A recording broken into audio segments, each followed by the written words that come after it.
we don't have dividend taxes.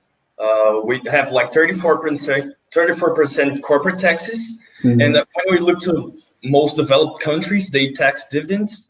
And what about capital gains? After the Tax Act in the United States, like it's the corporate tax. But what about capital gains? Forget about the corporate tax. Corporate tax is all over the world.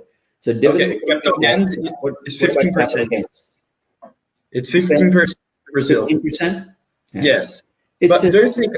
Yeah. Go ahead. Sorry. Do you think having higher corporate taxes and not taxing dividends, is not an incentive to reinvestment for the I don't think company? that's the issue. I think it's just an extension of what you said earlier, which is how do Brazilians invest? They invest for income, right? Because that's how you cover inflation. They want a fixed. So you go to a bank, you get a 15% interest rate. They're used to collecting the income.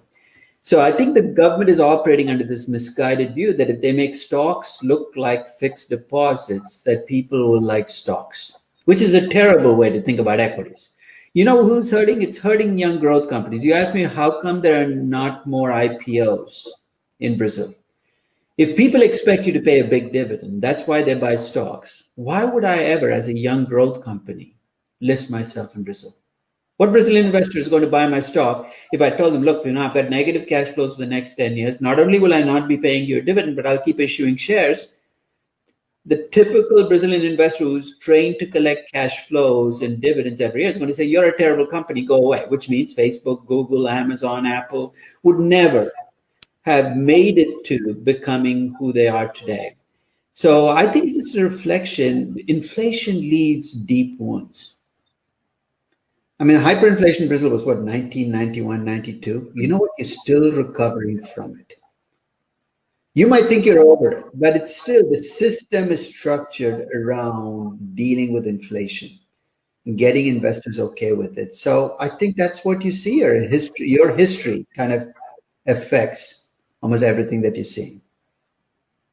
Yeah, it's like a culture embedded in our population, and they have to play the game. It's not a cultural thing, it's an inflation thing. If you had hyperinflation in the US, you would have exactly the same kind of thing happening in the US. So don't blame Brazilians for what they're doing.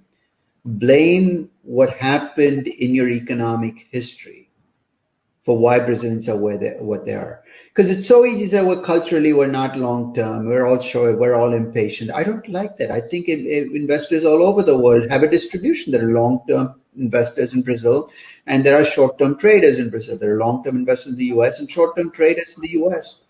So I think it's not a cultural thing. You are a product of your history. And Brazil has an economic history that has left a lot of deep wounds on investors. So I'd never blame investors for what they do. I look at the history and say, I understand why you're doing what you're doing, but it's hurting you now because of that. So I think you got to cut some slack for Brazilian investors. That's such a great point of view. It opens my mind. I thank you so much.